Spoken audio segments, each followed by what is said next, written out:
ఒక్కసారి నెహమ్యా 1:5-6 నెహెమ్యా మొదటి అధ్యాయము 5-6 వచనములు. Nehemiah chapter 1 versus 5 and 6.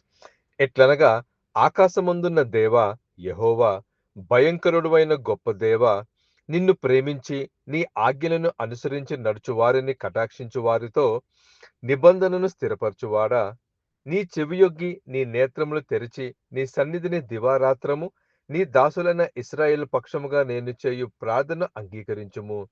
నీకు విరోధముగా పాపము చేసిన ఇశ్రాయేలు కుమారుల దోషమును నేను ఒప్పుకొనుచున్నాను. నేనును నా తండ్రి ఇంటివారును పాపము చేసియున్నాము. నేను చేసిన పాపాన్ని, నేను చేసిన దోషాన్ని, నేను చేసిన అపరాధాన్ని నేను ఒప్పుకుంటున్నాను, నాకు విడుదలను దయచేయండి అని ఇక్కడ నెహమ్యా ఎంత చక్కగా ప్రేయర్ చేయడం జరిగింది. Nehemiah is praying and crying out, we have sinned, we need deliverance. Both of my father's house and I have sinned. వాక్యం ఏం చెప్తుంది? What is the word saying? సమూయేలు అతని రూపముని అతని ఎత్తుని నువ్వు చూడక, In 1 నరులు Samuel, చూసే వాటిని యెహోవా చూడడు.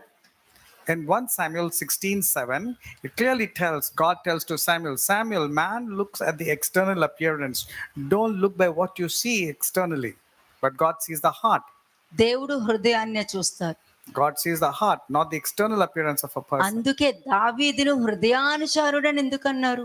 Why was it called that David to be a man after God's own heart? హృదయానుసారుడు అని ఎందుకు మాట వచ్చింది? Why was David testified as a person after God's own heart? అంటే హృదయానుసారుడు కాబట్టి క్షమించే గుణం ఉంది. Because he was a man after God's own heart, he had an attitude to forgive others. శపించినా కూడా యాక్సెప్ట్ చేసే స్వభావం ఉంది. Even when he was accused, cursed for no cause, he accepted, he was quiet. పక్కవారు influence చేసిన rebuke చేసేటటువంటి అధికారం ఉంది. Even when others were rebuking him, he had the attitude to take it positively. మరి ఎక్కువగా అతను చేసిన తప్పుకి నా కుటుంబం మీదకి రానివ్వండి, నా రాజ్యం మీదకి వద్దు, వాళ్ళు ఏం తప్పు చేయలేదు అని అంటాడు. When he knew that he was at fault and he was getting punished and people associated with him also, he cried out saying, let me be punished, not the people, they are innocent. ఇటువంటి character అందరికీ ఉండదండి. Not everybody will have this kind of character. మరి మీ ఆత్మీయ జీవితంలో, మీ ప్రయాణంలో ఏముంది అన్నది ఒకసారి పరీక్షించుకోవాలి. Now, in your spiritual journey and in your life, you need to examine what kind of character you are having, what kind of person you are. విశ్వాసము, నమ్మకం ఉందా? Do you have faithfulness? Do you have obedience? లేకపోతే సందేహం ఉందా? Or are you always apprehensive? Murmuring, grumbling ఉందా? Or are you constantly complaining and murmuring? నీ ఆత్మీయ జీవితంలో మందసాన్ని ఏ విధంగా నువ్వు రిసీవ్ చేసుకుంటున్నావు? How are you receiving the ark of the covenant in your spiritual journey? మీ అపరాధము, పాపము మిమ్మల్ని పట్టుకున్నాను. నువ్వు ఏదైతే మాట ఇస్తున్నావో ఆ మాట నువ్వు జరిగిస్తున్నావు అని అంటే నువ్వు అనుకున్నవన్నీ నీ చేతిలోనే ఉన్నాయి. I'm reminding you this again. If you give a word and if you abide by the word that you have given, then whatever you want, it will be there in your hand. But on the contrary, think about it. I'm not giving you a statement. మీరు తీసుకొని, ఇప్పుడు నేను చెప్పింది తీసుకొని apply చేయండి. You start applying it in your life and see. పరిస్థితులు నువ్వే మార్చుకోవచ్చు ఇంట్లో కూర్చొని. While sitting in the house, you can actually change the situations of your life. కదా, ఈ ప్రపంచంలో ఎవరికీ లేనంత సమాధానం, సంతోషం నీకు దొరుకుతుంది. You're having utmost peace. No one in the world can have that kind of peace which God has given you. ఇక్కడ నేను ఒక 3 జర్నీస్ తీసుకొచ్చాను నేను. Today, I'm going to show about 3 different kinds of journeys. First journey చూద్దాం. Let's see the first journey. ఇశ్రాయేలీయుల ప్రయాణంలో ఐగుప్తు నుండి ఎంతో అద్భుత కార్యాలతో ఐగుప్తు బంధకాల నుండి బయటకు వచ్చారు, అవునా కదా? The Israelites came out of the oppression of the Egyptians upon them and they came out of that land in a very peaceful way. మన ప్రవక్త ఏమన్నారంటే ఇనుప కొలుము నుండి వాళ్ళు వచ్చారు అని అన్నారు. What did the prophet say? They came from the hot burning furnace.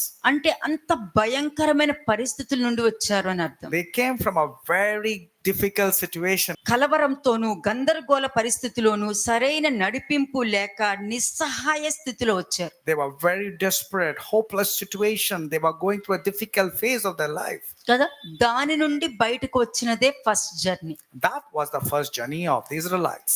అంటే మీ అందరి జీవితాల్లో కూడా ఏ విధంగా వచ్చారు? ఏ పరిస్థితిలో వచ్చారు? ఏ స్థితిలో మీరు వచ్చారు? ఏ కష్టంలో వచ్చారు? నాకు అన్నీ బానే ఉన్నాయి అని చెప్పడానికి కూడా లేదు. You need to recollect what was your situation when you were bailed out by the Lord. How was your situation? How difficult you had gone through. అంటే You cannot first say I didn't have journey anything. నుండి మీరు బయటకు వచ్చారు అంటే దానికి కారణం ఏంటి? What could be the reason that you came out of that difficult situations of your life? The first exodus phase. 3:8 చూద్దాం. Let's go to Exodus chapter 3 verse 8. నిర్గమకాండము 3వ అధ్యాయము 8వ వచనం. Exodus chapter 3 verse 8. కాబట్టి ఐగుప్తీయుల చేతిలో నుండి వారిని విడిపించుటకును ఆ దేశములో నుండి విశాలమైన మంచి దేశమునకు అనగా కనానీయులకు, హిత్తీయులకు, అమోరీయులకు, పెరిజీయులకు, హివ్వీయులకు, యెబూసీయులకు నివాస స్థానమై పాలు తేనెలు ప్రవహించు దేశమునకు వారిని నడిపించుటకును దిగివచ్చి ఉన్నాను. దిగి వచ్చి ఉన్నాను The అంటే Lord says, I have come down to rescue them. దిగి రావడం ఏంటి? What does it mean when God is coming down to deliver అబ్రాహాంకి them? ఎలా కనిపించారు How did God appear to Abraham? కదా? నేను ఈ సర్వాంతర్యామిని అని చెప్పి మాట్లాడుతూ ఉంటాను. Lord God said, I am the Lord God Almighty to Abraham, all powerful God. సర్వశక్తిమంతుడును అని And he మాట్లాడాడు. also said, I am the Most High, God Almighty. అంటే నేను సర్వశక్తి కలిగిన దేవుడును అని వాళ్ళు స్వరం విన్నారు అక్కడ. They only heard the voice saying that I'm the Almighty God, I'm all powerful. ఇక్కడ హీ హిమ్సెల్ఫ్ కేమ్ డౌన్ అని చెప్పి ఉంది ఇక్కడ. But here, if you see, God Himself came down to deliver them out of నేను the land of the దిగి Egyptians. వచ్చా అంటే నేనేమంటానంటే మీరు అందరూ ఏ పరిస్థితుల్లో ఉండి, ఏ గందరగోళంలో ఉండి, ఏ సిచ్యుయేషన్స్ లో ఉండి, ఏ అప్పుల బాధలో ఉండి, ఎటు వెళ్ళాలో తెలియని పరిస్థితిలో ఉండి, ఏముంది నాకు దేవుడు ఉన్నాడు అని చెప్పుకుంటున్నారు కానీ ఇంటి పరిస్థితులు కూడా మారట్లేదు. అటువంటి స్థితిలో నుండి వచ్చి ఉన్నారు. You have come some such a difficult phases of your life. Though you say you have God, but your situations did not change. Do you remember how difficult you are facing? అంటే ఇక్కడ అందరి పేర్లు చెప్పేస్తారు ఇక్కడ.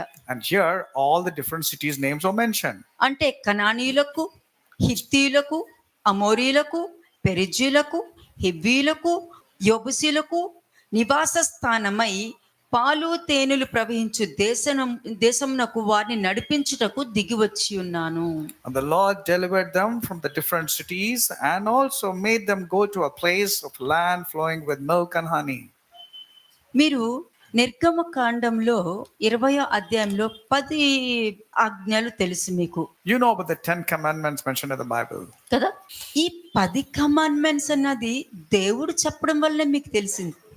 You knew about these 10 commandments because God told you that. మరి అబద్ధం చెప్పు, మోసం చెయ్యి, పొరుల సొమ్ము ఆశించు, ఇది చెయ్యి, మరి ఎవరు నేర్పించారు? Who told us, do not murder, do not commit adultery, do not covet, do not worship idols? Who gave you all these commandments? జీవ గ్రంథంలో ఎక్కడైనా నేర్పించినట్టుందా? Is it mentioned in the Bible that someone came and taught them? మరి ఎలా వచ్చింది?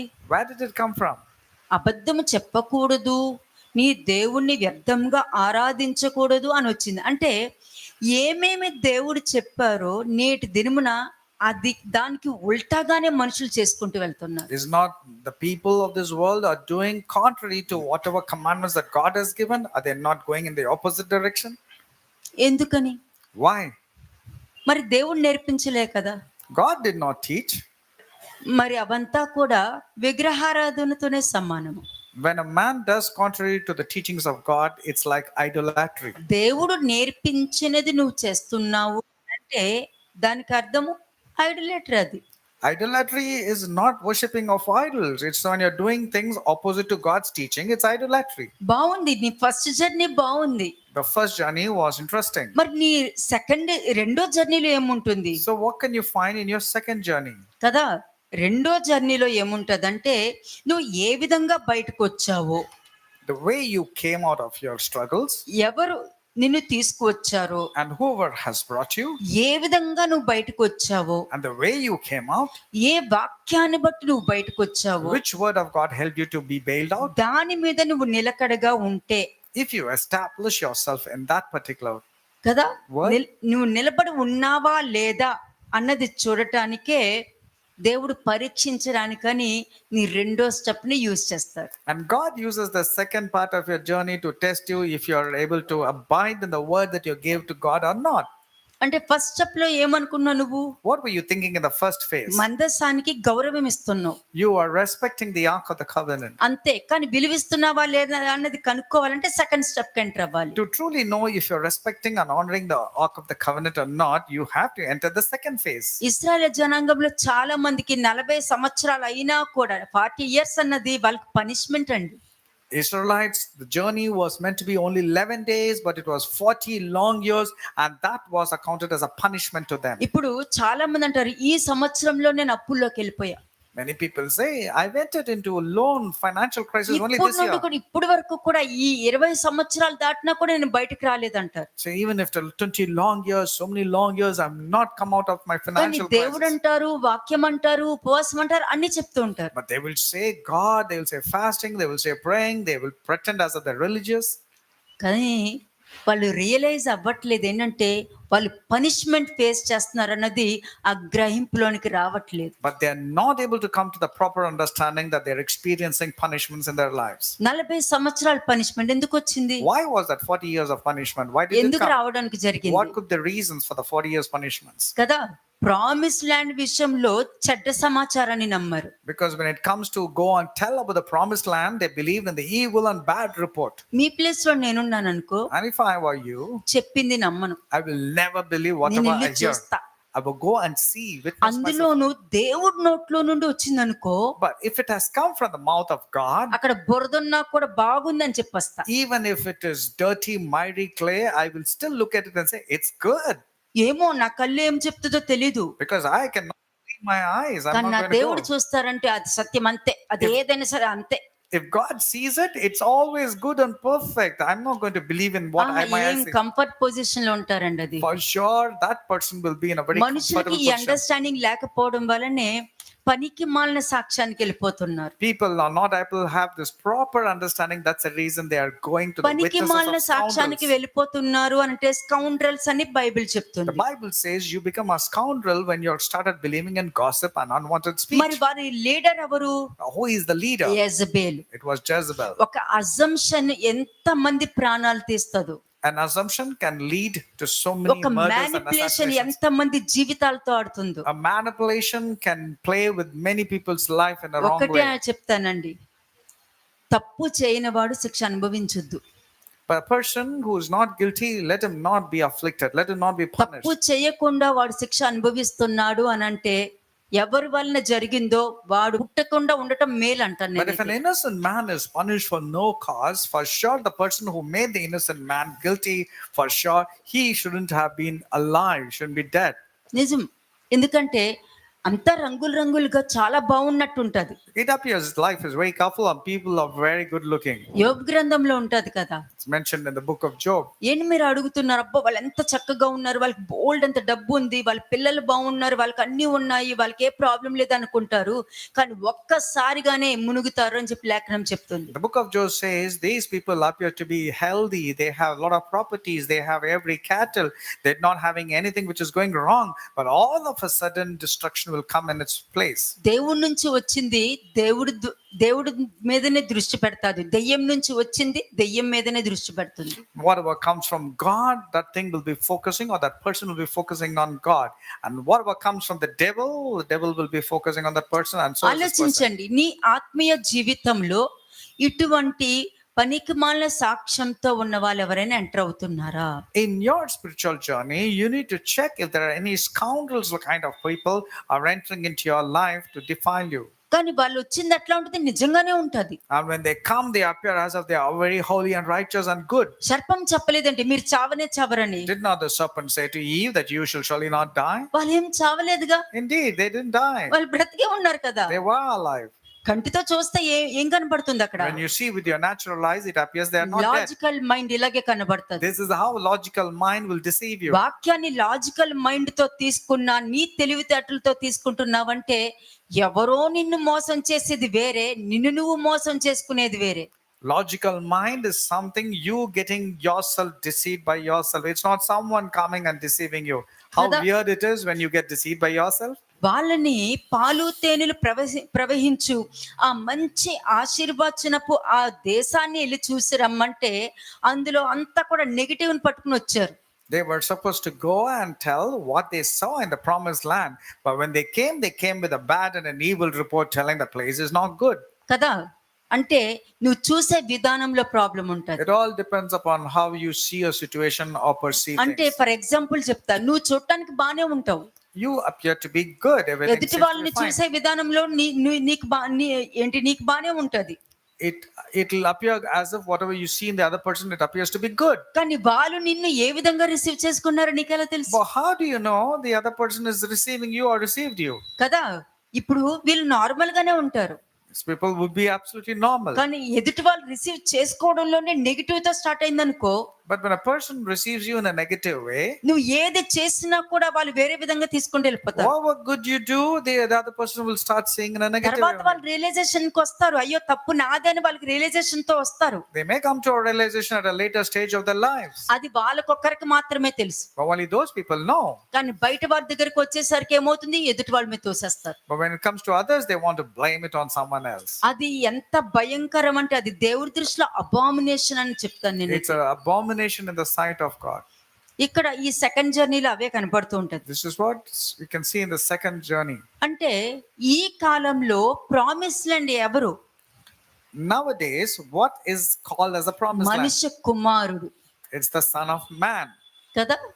అంటే నా ద్వారానే తప్ప ఎవరు తండ్రి దగ్గరికి వెళ్ళలేరు అని Because he ఉంటది. said, I am the way, the truth, and life. No one can go to the Father ఆ except through me. Promise land ని చూసింది ఎవరు? Who saw the promised land? క్రీస్తు.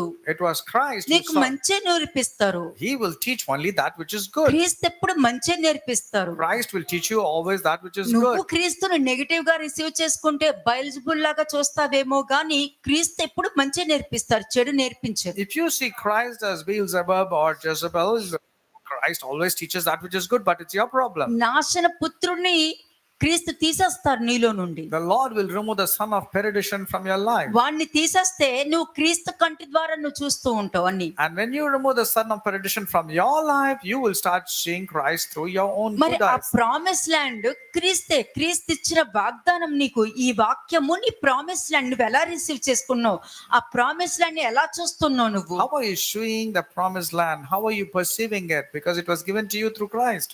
అంటే నువ్వు క్రీస్తు అనే వాక్యాన్ని నువ్వు సరిగా రిసీవ్ చేసుకున్నావంటే తండ్రికి దేవుడు సంతోషించి ఆయన మందసం కాబట్టి ఆయన ఎంతో సంతోషంగా నీ ఇంటికి వస్తారు. And then God the Father will be very happy because the way you received it and honored it, and God the Father will come to your house. ఆ స్థలానికి, ఆ ప్రామిస్ ల్యాండ్కి నువ్వు ఎలా వెళ్ళాలి? అక్కడికి How should you go to the promised land? ఎంతో నమ్మకంగా వెళ్ళాలి నువ్వు. You should go with absolute faithfulness. కానీ ఇస్కరియోతు యూదా లాగా వెళ్ళకూడదు. You shouldn't go like Judas Iscariot. Acts 1:25 చూడండి ఒకసారి. Acts chapter 1:25. అపోస్తల కార్యములు 1వ అధ్యాయము 25వ వచనం.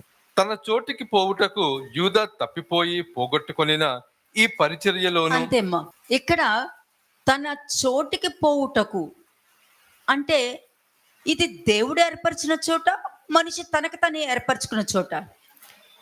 This own place of where Judas Iscariot has gone, is it ordained by man or is it instructed by God? అందుకనే నేటి దినమున అందరూ 6 ఫీట్ల గొయ్యికి ఇంపార్టెన్స్ ఇస్తున్నారు కానీ దేవుడికి importance ఇవ్వట్ల. People are giving importance to their churches because they get a 6 feet grave when they die, but not give place to God. బ్రతుకున్నప్పుడు ఎలా ఉన్నావో తెలియదు కానీ పోయేదాని గురించి ఆలోచిస్తారు. You're focusing upon the day after your death. అంటే You're going to life, but you're not focusing on your life. అవగాహన లేమితో వాళ్ళు ఉన్నారు అని అంటే అసలు ఎక్కడ వాక్యంలో ఉన్నారు వాళ్ళు? When you don't have the proper experience, where is the word of God in your life? కదా. 24th verse చూద్దాం. 24వ వచనం. ఇట్లని ప్రార్థన చేసిరి, అందరి హృదయములను ఎరిగియున్న ప్రభువా. అంతే, అందరి హృదయములను ఎరిగి ఉన్న ప్రభువా అని అంటుంది. Oh Lord, who know the hearts of all. అంటే దేవుడికి అందరి హృదయాలు తెలుసు కదా, మరి లోపల ఒకటి బయట ఒకటి ఎలా పెట్టుకోగలుగుతాం? God knows each and every person's hearts and intentions. How can you pretend? How can you act? Me place లో నేనుంటే నేను ఇలాగే వింటా వాక్యాన్ని. When I'm in your place, I will only start seeing the word of God like this manner. వచ్చేసి కూర్చుని వాక్యం వింటున్నా, నా హృదయం ఆయనకు తెలుసు కదా. When I'm coming and sitting over here, I will say, God knows my heart. బయట నేను ఎలాగైనా కనిపించవచ్చు To others, I may appear in a different way. కదా. బయట వాళ్ళకి నేను చాలా మంచోడ్లా I కనిపించవచ్చు, may appear as a very good person to outsiders. కానీ లోపల ఉన్న నన్ను నా దేవుడు చూస్తున్నారే But inside of me, God sees me very clearly. కదా. అందుకే ఎలీషా అంటాడు, నువ్వు వెళ్ళి ఆ వస్తువులు తీసుకొనడానికి బహుమతులు తీసుకోవడానికి వెళ్ళినప్పుడు నా ఆత్మ నీ వెనకాల రాలేదా అని That's అడుగుతాడు. what Elisha tells to Gehazi. Did not my heart travel with you when you went in to receive the gifts from Naaman?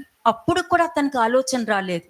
Even at that point of time, he didn't get the thought. ఎందుకంటే వాక్యం లేని వాళ్ళు ఇలాగే ఆలోచిస్తారు. The people who don't have the word of God established in their ఆ hearts will think, Gehazi "No." ఎదుర్కొండానే ఆ నామానికి గొప్ప అద్భుత కార్యం జరిగింది. Right under the nose of Gehazi, a great miracle took place to Naaman. మరి He was అంత cleansed of his గొప్ప leprosy. కార్యం అతను చూశాడు. He saw a great miracle of a healing of leprosy. షూనేమీరాల అద్భుత కార్యం కూడా అతను చూశాడు. Gehazi saw the Shunammite woman coming మరి back to అంత life. గొప్ప అద్భుత కార్యం చేసిన వాడు బహుమతులకు వెళ్ళిపోయి అక్కడికి వెళ్ళి మా గురువు గారు అడిగారని అక్కడ అబద్ధం చెప్పి అవన్నీ తెచ్చుకుని వేసుకుని ఎలీషా అడిగినప్పుడు ఏమన్నాడు, ఏమో నేను ఇక్కడే ఉన్నాను ఎక్కడికి వెళ్ళలేదు అన్నాడు. After experiencing such wonderful miracles, he was coveting to get the money from Naaman through gifts. And then when the master asked him, he said, "No, I didn't go anywhere. I was just here alone." ఎక్కడైనా నేను ఈ విధంగా behave చేశానా? Immediately I'll start checking, have I been like Gehazi? Have I been having this kind of wrong character in me? ఎప్పుడైనా ఈ విధంగా చేశానా? Did I behave ఒక్కడు like గుర్తు this? పెట్టుకో, నీ వలన 10 మంది సంతోషపడాలి, నీ వలన 10 మంది బాధపడకూడదు, దుఃఖపడకూడదు. People, because of your life, they should be happy and joyful.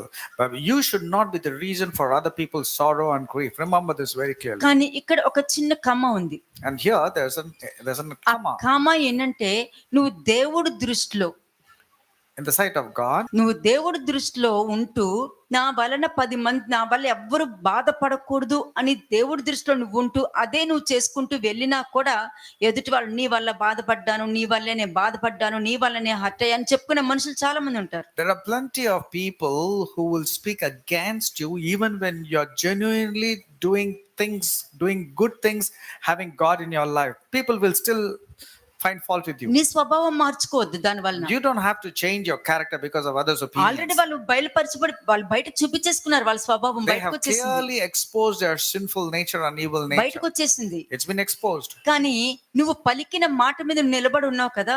But you are abiding to the word that you have given to నా God. వలన 10 మందికి దుఃఖం కలగకూడదు అని నువ్వు నిలబడి ఉన్నావు అని అంటే నువ్వు కోరుకున్న సమస్తం నీకు దొరుకుతుంది. You will get whatever you want because you have decided to abide in the word given to God. That అయినా you will కూడా be నువ్వు good to others. మాట్లాడావు, నువ్వు చేసావు, నువ్వు అలా చేసావు, నువ్వు ఇలా చేసావు, అయినా కూడా నిందలు వేసే వాళ్ళు ఉంటారు. But still, after that also, people will come put the pressure and say, "You are not good. Because of you, my life has become miserable." They will throw a lot of arrows against you. ఎందుకంటే అపవాది నిందలు వేస్తూనే ఉంటాడని లేఖనం Because చెప్తుంది. the word of God says Satan is an accuser. అలాగే నిందలు వేసే మనస్తత్వం కలిగిన వ్యక్తులు కూడా వాళ్ళకి కష్టాలు వచ్చినా కూడా దేవుణ్ణే అవమానపరిచి దేవుణ్ణే దూషిస్తారని వాక్యం క్లియర్ గా చెప్తుంది. And also, likewise, the people also, when they're going through difficult phases, they start accusing God himself. కదా, మనం చేసే తప్పును కూడా దేవుడి మీద వేసేస్తాం, దేవుడే చేయించారు నాతో అని. And whatever mistakes we do, we will quickly blame it on God and say, because of God this ఎందుకంటే happened. సాతాను స్వరం వినగలుగుతున్న వాళ్ళు ప్రతిదీ దేవుడి మీదే నిందలు వేస్తారు. The people who are able to adapt themselves to the voices of Satan and hear him will definitely be the people who will blame God. సాతాను పని ఏంటి? సాతాను పని ఏమి? What is the role of Satan? ఏం పని? What do you think he does? దేవుడు ఇష్టంగా పిలుచుకున్న ఆ పిల్లల్ని వాళ్ళ చేత్తోనే దేవుడు కన్ను పొడిపించేదే వాడి పని. He ensures that it is God who will punish his own children. That's what Satan is capable of doing. కదా, అందుకే ప్రతి హృదయము ఎరిగిన వారు అన్నది నువ్వు గుర్తుంచుకున్నావు అనుకో, నీ నోటి మాట మీద నువ్వు నిలబడతావు, నువ్వు కావలసిన సమస్తము దేవుడి ద్వారా పొందుకుంటావు. You will achieve everything good in your life when you give a word to God and abide by it. దేవుడు దర్శించు కాలము నువ్వు ఎరిగి ఉన్నావు కాబట్టి నీకు కాపుదల దొరుకుతుంది, నీకు ఏ కొదువ ఉండదు, ఏ లేమి ఉండదు. You will not have anything that which is lacking in your life. You will have divine protection because you have known the visitation of God's in నువ్వు your life. మందసం యొక్క వాక్యాన్ని కూడా మంచి మర్యాదతోనూ గౌరవంతోనూ సత్కరిస్తూనే ఉంటావు. That means if you start respecting and honoring the word of God and the covenant properly. అంటే ఇక్కడ చాలా మంది ఏమనుకుంటారంటే, నన్ను అర్థం చేసుకోవట్లేదు, నా దేవుడికి నా గురించి బాగా తెలుసు, నన్ను పట్టించుకోవట్లేదు అని అంటారు. Many people say, nobody is understanding me, nobody is giving me importance, nobody is talking to me properly. అంటే దానికి అర్థం తెలుసా? You know what it means when you say like that? వాళ్ళు కొత్తగా మన దగ్గరికి వచ్చారండి, వాళ్ళ ఇంకా ఐగుప్తు నుండే వచ్చి ఐగుప్తులో ఉన్నారు అనుకోవాలి మనం. You should say, oh, they are new joinees from Egypt. They just came from the land of Egypt. That's how you should see them as. ఎందుకంటే ఐగుప్తుకే తిరిగి వెళ్ళడానికి ఇష్టపడే వారి యొక్క మనస్తత్వము, ఎక్స్పెక్టేషన్ ఎక్కువ ఉంటది. And these kind of people will have expectations. Who are they? These people always want to go back to Egypt. పరిస్థితులు బాగోపోయినా expectations బాగా ఉంటది. Even if their situations are very not favorable, they will have huge నన్ను expectations. పిలవలేదు, నన్ను కూర్చోపెట్టలేదు, నన్ను తీసుకెళ్ళలేదు, నన్ను అట్లా చేయలేదు, నన్ను చూసి నవ్వలేదు, నేను హాయ్ చెప్పిన పట్టించుకోలేదు, ఇవన్నీ ఉంటాయి. These people always will wanting to have huge expectations, like saying, these people avoided me, they didn't give me importance, they turned their face, they are talking bad behind me. కదా, అంటే నీ ఇంట్లో సమాధానం లేకపోయినా దీనికి మాత్రం ఏ కొదువా లేదు.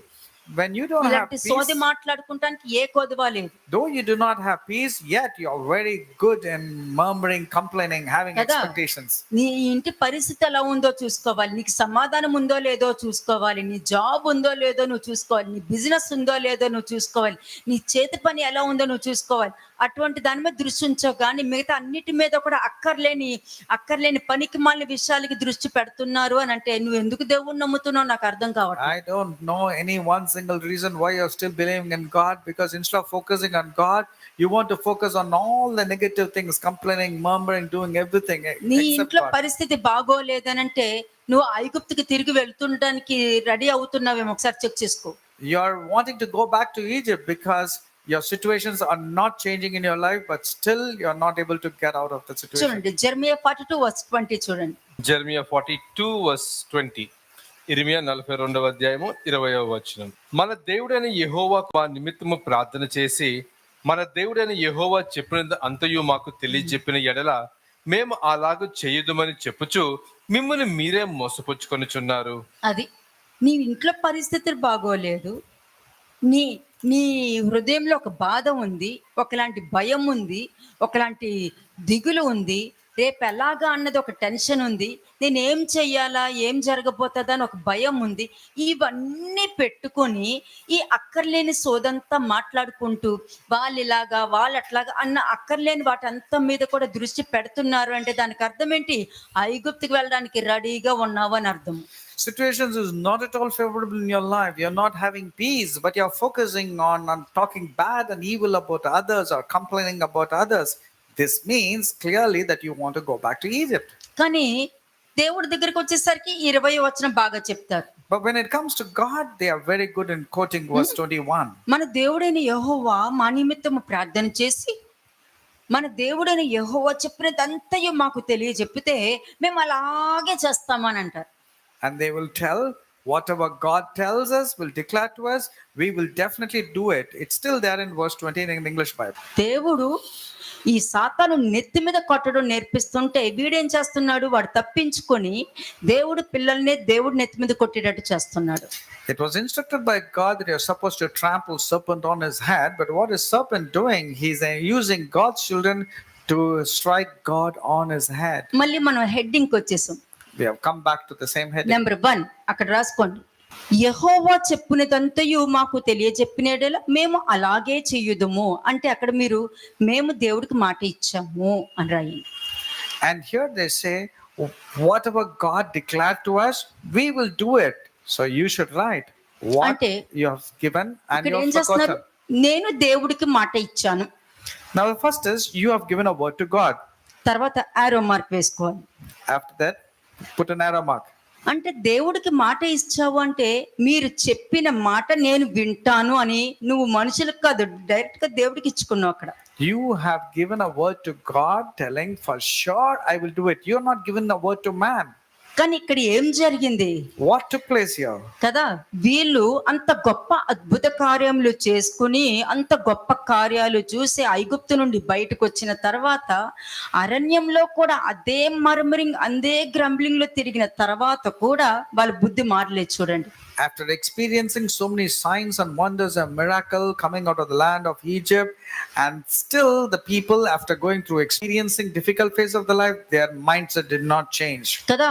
తర్వాత మనిషి కుమారుడు సమయంలో కూడా బుద్ధి మారల. Even during the times of Son of Man's visitation, their attitude did not అందుకే change. ఆ ధనవంతుడు అంట కదా, నేను వాడలా కాదని అంటాడు. That's the reason the Pharisee says, I'm not like the tax నేను collector. ఉపవాసం ఉన్నాను, నేను డబ్బు ఇస్తున్నాను, నేను అర్పణ ఇస్తున్నాను, నేను అది ఇస్తున్నాను వాడలా కాదని చెప్తాడు. The Pharisee says, I give tithe, I pray, I do everything. I'm not like the tax collector. మరి నేటి దినంలో కూడా అదే చెప్పుకుంటున్నారు బయట. That's what people are talking very high about themselves. అంటే ఆ కాలం నుండి ఆ ఆత్మ ఇశ్రాయేలు జనాంగం ఏ విధంగా అయితే అవిధేయత చేసుకుంటూ దేవుడిని మోసం చేసుకుంటూ వస్తున్నారు, అదే ఆత్మ ఇప్పటికే ఉంది మరి. That same spirit which was there in the Israelites about how cheating and defiling and talking bad కదా. is still prevalent in people. Bible చదువుతాం, We read the Bible దేవుడు చెప్పిందే వింటానంటారు. and you say that I will listen to దేవుడు whatever God ఏమంటే says. అదే నాకు తర్వాత అని అంటారు. You say God is first in my life. కానీ దేవుడు సహాయం చేసే సమయానికి నీ చిత్తం ముందు పెట్టుకుని మొదలెడతావు. But when God wants to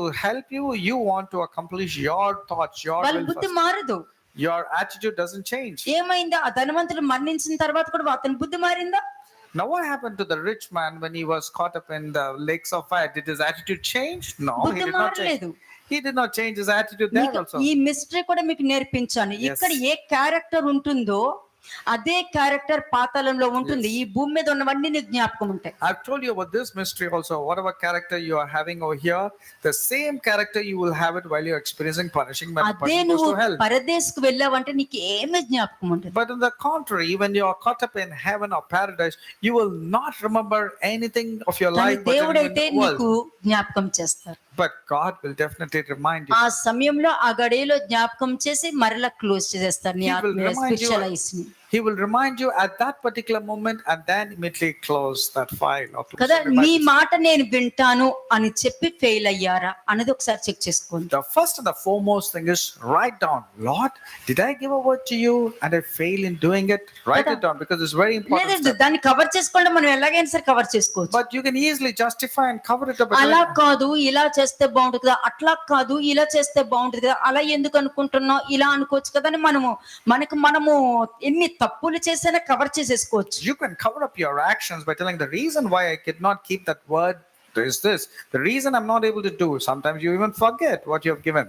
అందుకే వీళ్ళు దేవుడికి మాట ఇచ్చేసి వాళ్ళు ఏం చేస్తారు, వాళ్ళ ఒపీనియన్ ప్రకారం వెళ్ళడానికి ఇష్టపడతారు. They will give word to God, but at the end they want only their opinions and desires to be accomplished. అంటే వాళ్ళ దృష్టిలో నిబంధన మందసం ఏంటి, ఇశ్రాయేల్ జనాంగం రిసీవ్ చేసుకునేటట్టుగా ఉంటది వాళ్ళది. Their understanding is like that of the Israelites, the way understanding the Ark of the కానీ వాళ్ళ Covenant. బంధకాల నుండి ఎప్పటికీ బయటికి రాలేరు. But for sure they can never come out of their oppressions or ఎందుకంటే difficulties. దేవుడు మాట వింటాను అని.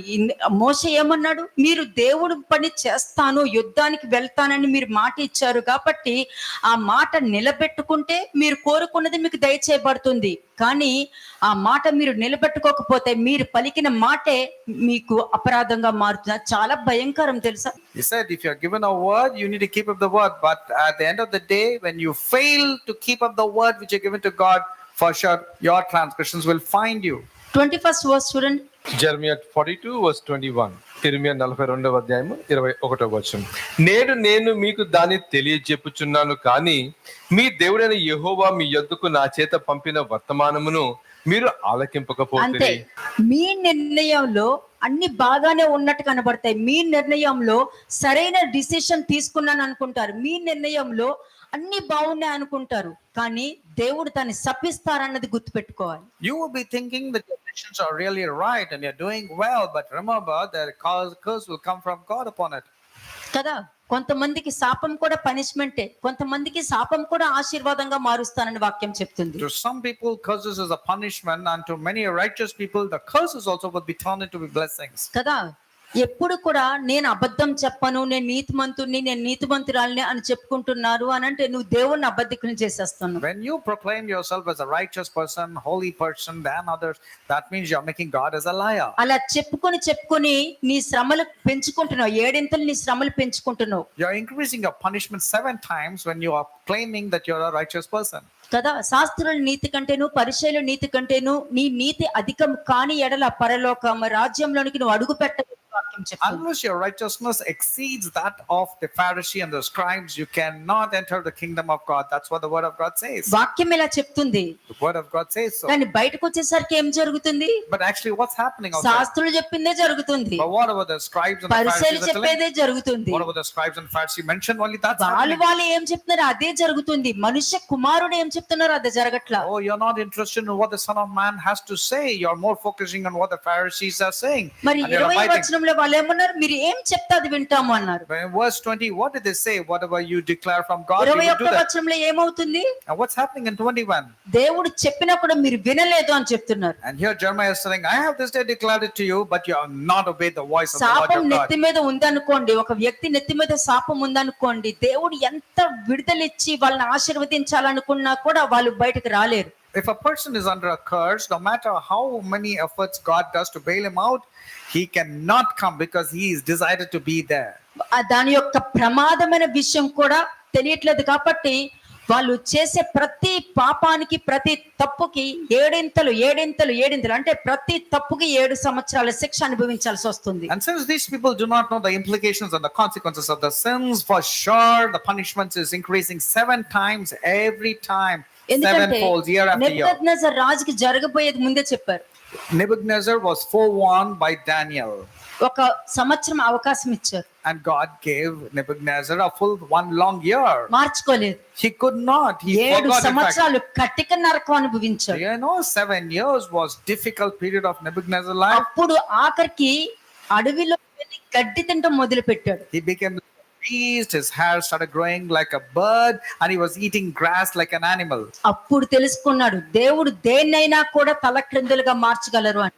When he looked up to the heaven, his senses returned to him, and he says, God is able, he can do anything. కదా, నీ బుద్ధి సరిలేదనుకో, When your mind is not good, నువ్వు దేవుడి చిత్తంలో ఉంటే నీ పరిస్థితుల్ని మంచిగా మారుస్తారు. కానీ నీ చిత్తంలో నీ సిచ్యుయేషన్ లో నీ చిత్తమే ఉండి నీకు నువ్వు అనుకున్నట్టు జరగాలని కోరుకున్నావంటే సేమ్ 7 సంవత్సరాలు అనుభవించవలసిందే. నీకు క్రియలు లేదనుకో, మృతమైన శరీరంతో సమానం అని చెప్తున్నారు. that's the reason the book of James clearly says, if your works are dead, they are nothing, they are all meaningless. అంతే, వాక్యానుసారమైన జీవితం ఉండదు. కానీ లాజికల్ ఉపయోగించి లాజికల్ మైండ్ తో తెలివితేటలతో జ్ఞానం ఉపయోగించి మాట్లాడినంత మాత్రాన నువ్వు గొప్పోడు అయిపోవు. Faith without works is dead, but just because you speak the word of God with your logical understanding and exemplary speech, it's of no use. Don't think yourself as a great person. దేవుడు ముందుగానే చెప్పారు. 11th verse చూడండి. God has told it beforehand. Let's see verse 11, 42 chapter.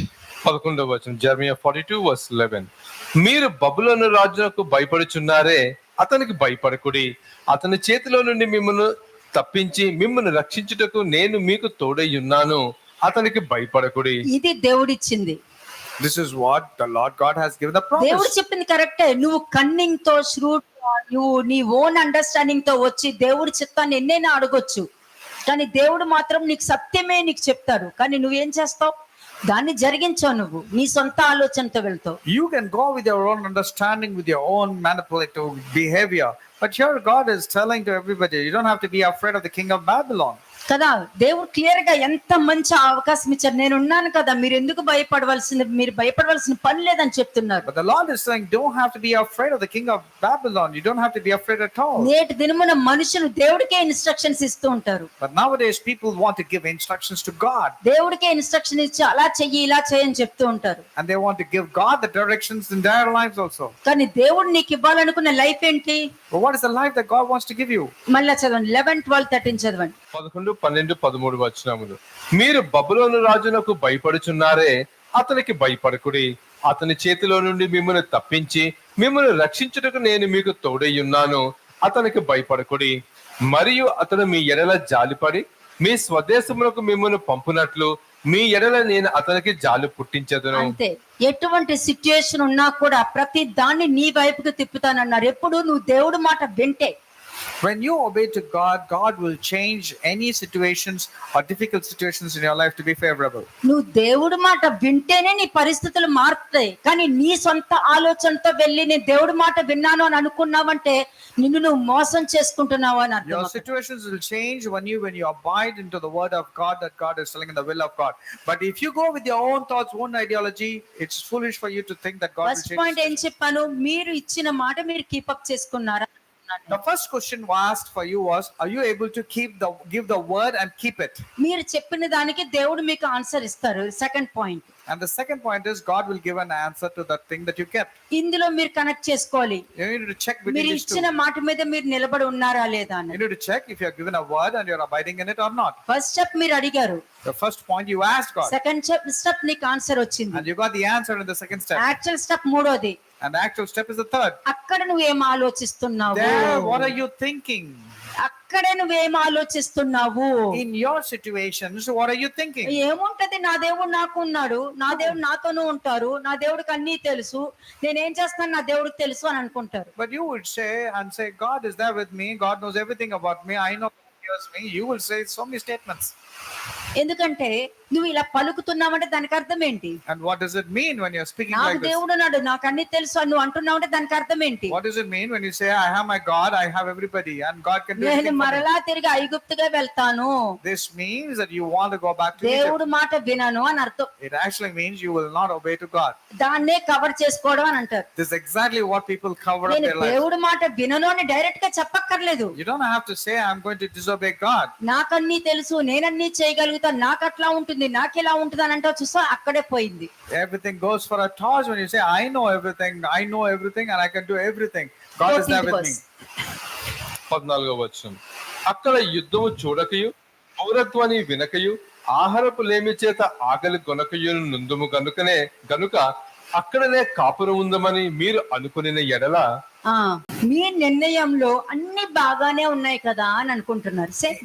You think everything is good in the decisions that you have taken. Everything seems to be good also. మీరు అనుకుంటారు కదా, మేము ఐగుప్తుకి వెళ్ళినా పర్లేదు, అక్కడ మాకేమీ అవ్వవు. You might be thinking, even if I go back to Egypt, I can still eat the cucumbers and the fish from the place. Everything is మాకు good. కొదువ ఏమీ ఉండదు, మాకు అన్ని దొరుకుతాయి. We do not have to lack anything. Everything is good in that మేము place. అక్కడికే వెళ్తామని మీరు అనుకున్నారంటే, But when you still insist and say that we want to go back to Egypt, అంటే దేవుడు ఏది చెప్పారో దాన్ని ఆపుకొని నువ్వు అనుకున్నది నువ్వు జరిగిస్తున్నావంటే, when you stop God wants to do in your life and you want to accomplish your own ideologies and thoughts. 15వ వచనం, verse 15. యూదా వారిలో శేషించిన వారులారా, యెహోవా మాట ఆలకించుడి. ఇశ్రాయేలు దేవుడును సైన్యములకు అధిపతియునగు యెహోవా ఇలాగ సెలవిచ్చుచున్నాడు. ఐగుప్తునకు వెళ్ళవలనని నిశ్చయించుకొని అక్కడనే కాపురముండుటకు మీరు వెళ్ళిన ఎడల. అయిపోయింది. అంటే దేవుడు నీకు ఇన్స్ట్రక్షన్ ఇచ్చిన తర్వాత నీ సొంత ఆలోచనను ఉపయోగిస్తున్నావనుకో, నెక్స్ట్ స్టెప్ అది. When you go about with your own thoughts and ideologies, though God has given you a specific instructions, that means you're going against it. Root ఏంటి? What is the root? First root ఏంటి? What's the first point? Actual గా root ఇక్కడ ఉండాలి, కానీ నేను ఇక్కడ నుంచి చూపిస్తున్నా. The root should be actually down, but I'm showing it the other way దేవుడు around. ఏం చెప్తే అది వింటా. You say whatever God says, I will do. Second step ఏంటి? What's the second point? మీరు ఏం వింటున్నారు అక్కడ? What are you hearing there? దేవుడు చెప్పిన తర్వాత నువ్వు దేవుని ఏం అడుగుతావో దానికి నీకు ఆన్సర్ దొరుకుద్ది ఇక్కడ. So whatever you're asking of God, you will get it over here. మూడోది, నీ నిర్ణయం ఏంటి? The third is what has been your decisions. కదా, నీ నిర్ణయం తర్వాత నువ్వు వినలేదన్నది దేవుడికి తెలుస్తుంది. God knows after your decisions you are not obeyed by keeping నీకు His word. తెలీదు. But you do not know. నీకేమవుతుంది, నాకేమవుతుంది, నేను కరెక్ట్ గానే డిసిషన్ తీసుకున్నాను, నాకేం ప్రాబ్లం లేదు, నేను ఏదైనా చేయగలుగుతాను నువ్వు అనుకోవచ్చు. You will be thinking, I have taken the right decisions, nothing harm will come to me, everything is going to be good for దాని me. తర్వాత ఏం జరుగుతుంది? What happens next? నీ తెలియకుండానే అన్ని జరుగుతాయి. Without your knowledge, you will start experiencing things. ఏ విధంగా జరుగుతుంది? In what way?